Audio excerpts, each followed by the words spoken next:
It might be International Happiness Day, but sometimes feeling happy isn't always the easiest thing to do. Yeah, we've had lots of calls for Nick and Eva to try and help get some happiness into people's lives. So we're going to go straight to them now, guys, and see if we can offer some opportunity and options for helping people out. We'll start with Lucia, who is in Leicester. Hi there. Hello. Morning. Thank you for calling in. What's your question for Nick and Eva? Well, my question is, this Sunday I'm turning 60 and I don't know whether to be happy about it, whether to celebrate it or how to feel about it. OK. Can I give you a really great tip? And I really hope that you like this as much as we do. And that is 60 at 60. So what that means is that over the next year, that you do something, just something new, something small, something you've never tried. That might be baking something, visiting somebody, making a call to someone you've not spoken to, but doing 60 things at 60, because that really makes this year matter. It makes it fun. It gives you things to look forward to. And we worked it out that 60 at 60 is like one new thing every fortnight. So every 14 days, do something new, and that'll help actually to make this a really unique year to celebrate.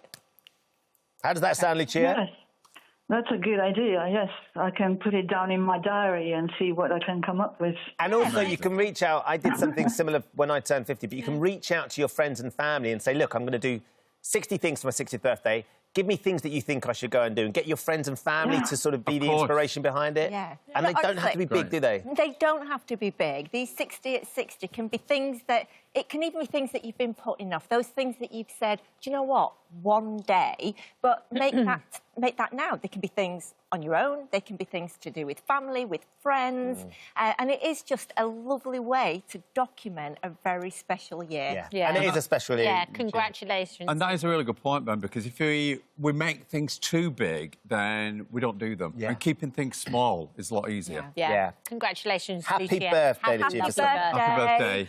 This next one is from Mary. She says, I am perimenopausal and I just feel like I just need some help to be happy, as I'm feeling a bit low about it.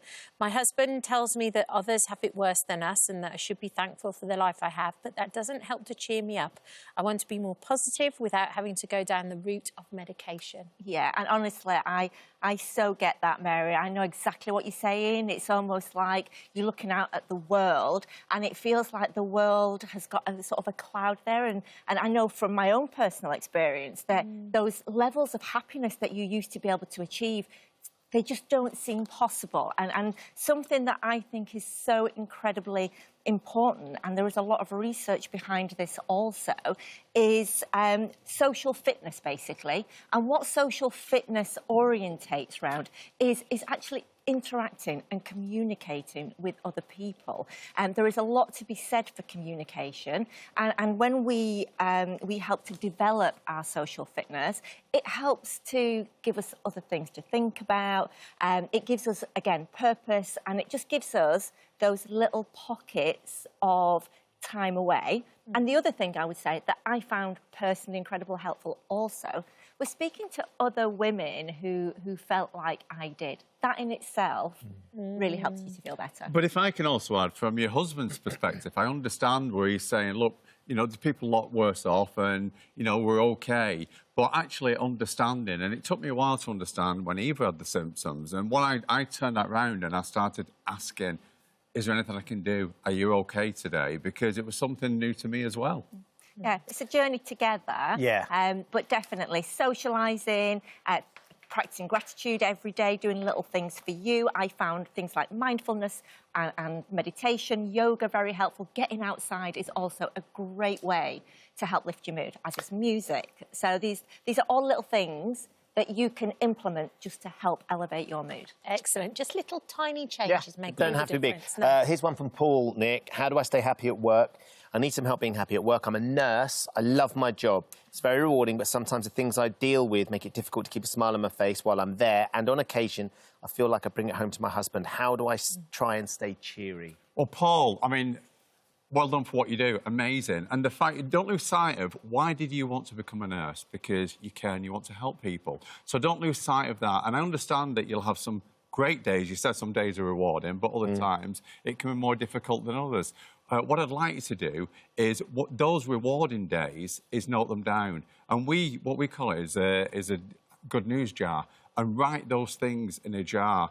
And do them constantly, and then at the end of the week or at the end of the month, you can open the jar and you can read. You know, if you're feeling a bit down, you can look at the amazing things that you've done, because, you know, life is amazing, and you've got to have that balance. And to understand, to be happy, you've got to have some sadness, otherwise you don't appreciate the happiness. And listen to a good podcast or some great music on the way home is a really good way also to sort of recharge yourself, start again, give you a new, fresh perspective, so that when you do get home, you've sort of left work at work.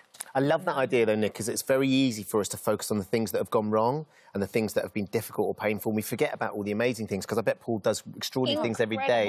So to remind yourself, and at the end of the week go, oh, gosh, I remember I did that, and that person left, and that person was healthy, and they made a difference. Absolutely, and there's another side to that. You can have a worry jar as well. And there was a study done at Penn State University, and they asked people to document their worries, and you could put the worries and put them in a jar as well. And what they found in the study, that 92% of the worries never happened. Never happened. So it's things they were concerned about and then just don't occur. Well, you can do that as well. Love it. Brilliant. Thank you Thank you so both. much. Some really simple ideas, just small things, like you say, Make all the a massive difference. Yeah, thank